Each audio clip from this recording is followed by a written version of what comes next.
Hey guys, my name is Mackenzie Toogood, and for my creative project, I'm just going to be explaining and elaborating a little bit more on Roman Mithraism, which was commonly known as a Roman mystery cult. So yeah, let's just get into the information. So first off, what is Roman Mithraism, or maybe just Mithraism in general?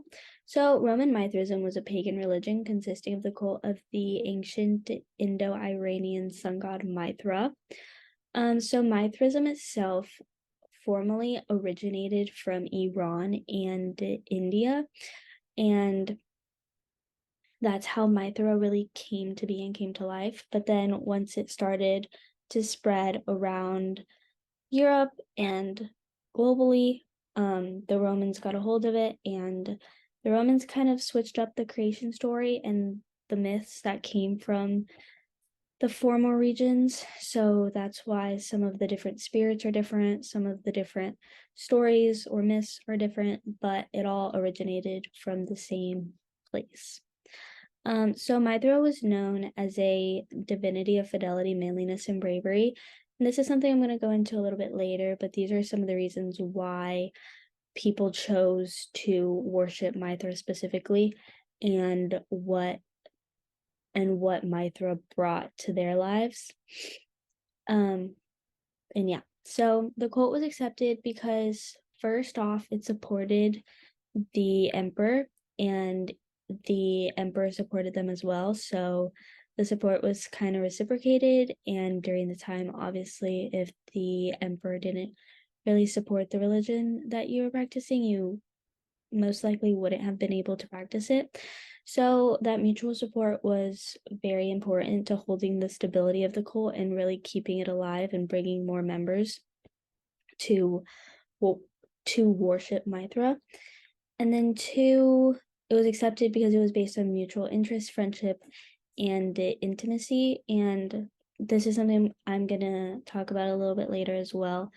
But this just shows how the group of like-minded people really stabilized the cult and why they chose to be a part of it in the first place. And then Mithraism, when it was where it was originated from, was a sect of Zoroastrianism, and Zoroastrianism believed in the idea of dualism, which is good versus evil. So but they did have a monotheistic ontology, which predicted the ultimate conquest of evil by good, which is something I'm going to get into a little bit later about the concept of evil and suffering. So, who worshipped Mithra and why Mithra specifically?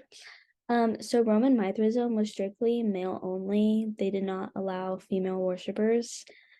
I have no idea why, but I think that this was a reason why it didn't really spread widely outside of its region, maybe because the absence of women didn't really allow the word to be spread as widely as it could have. But nonetheless, they had many followers and many worshippers that kept the cult very stable for many years. So two of the main people that joined the cult and who worshiped Mithra were soldiers at war and slaves. So like I said earlier, Mithra was the divinity of manliness and bravery. Soldiers were really seeking protection and thought that if they were under the protection of Mithra with his bravery and manliness, that they could win combats at war. So that's what really drove soldiers to follow Mithra. And then slaves, the story behind slaves is that they just their lives were just so bad that it couldn't get worse, and they just sought for a higher power and like a deity to at least bring a little bit of joy into their day or just make their day slightly better. And they thought that Mithra could do it for them. So that's with slaves. So Mithraism really spread by slaves and freedmen in villages which caught the attention of upper class worshippers. So it wasn't only lower class members that chose to join the cult, but they did get some upper class members into their cult. And it was a plus that the emperor supported it, which brought even more members from the upper class. So, what made Mithraism different from all of the spiking religions at the time and even the popularity of Christianity?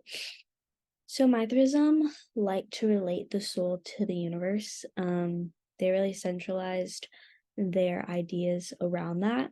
So, they insisted that the soul was immortal and its temporary placement within a body was a period of trial. The actions of the worshiper determined the posthumous fate of the soul, and the goal was to attain purity and truth under the guidance of Mithra, who is the protector of the truth. And I found it interesting how they really related the soul to the universe.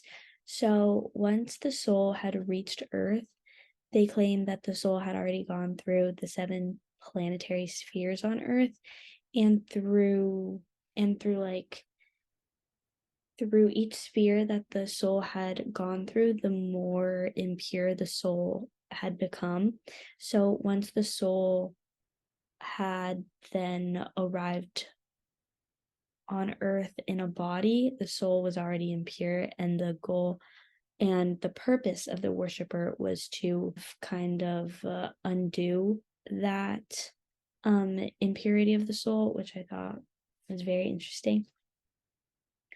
And so then on Judgment Day, it was whether one would go to heaven or hell in front of God based on their actions of impurity versus purity. So obviously, if the worshiper did more acts of purity, that then outweighed the actions of impurity, which then would send the soul into heaven.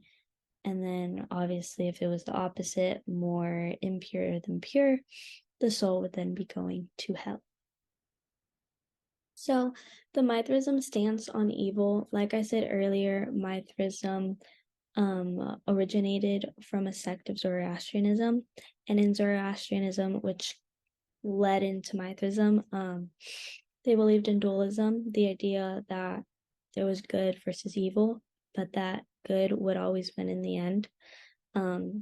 So, like it says there, believe the principles of good and evil would come to an end. All of mankind would unite into one, and the God of truth, Mithra, would separate the good from the bad.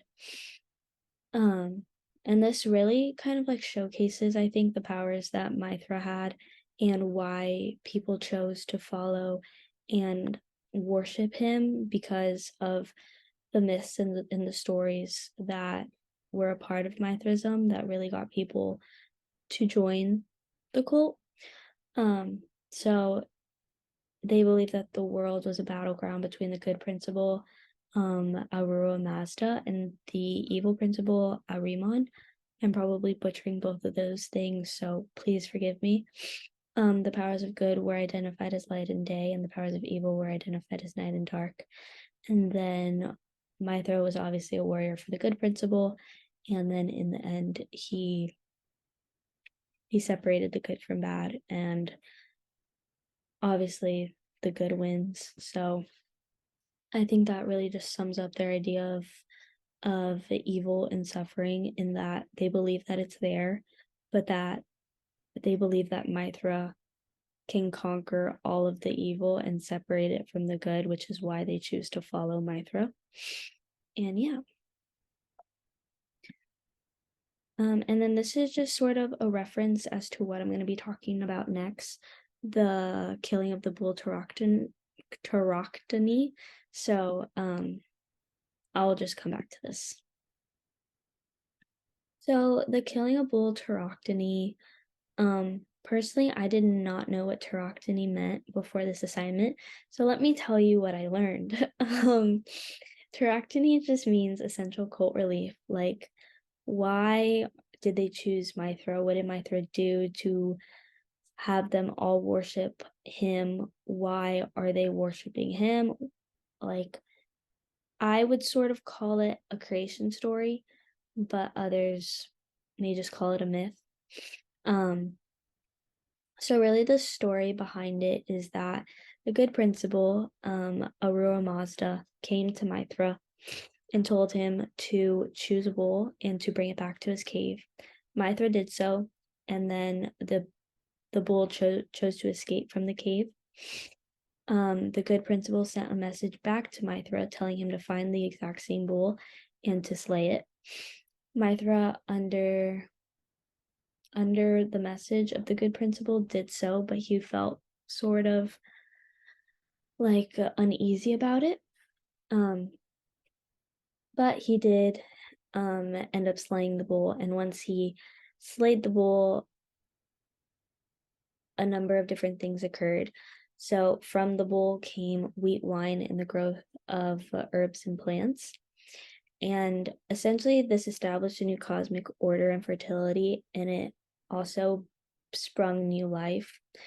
I think this shows and relieves the members of the cult that Mithra like has powers and was able to defeat evil and bring good, and why I would say that like he's like legit. But yeah, in different circumstances, the bull could represent a number of different things. Like I said earlier, since Roman Mithraism came from the region of Iran and India, they had their own creation story that sort of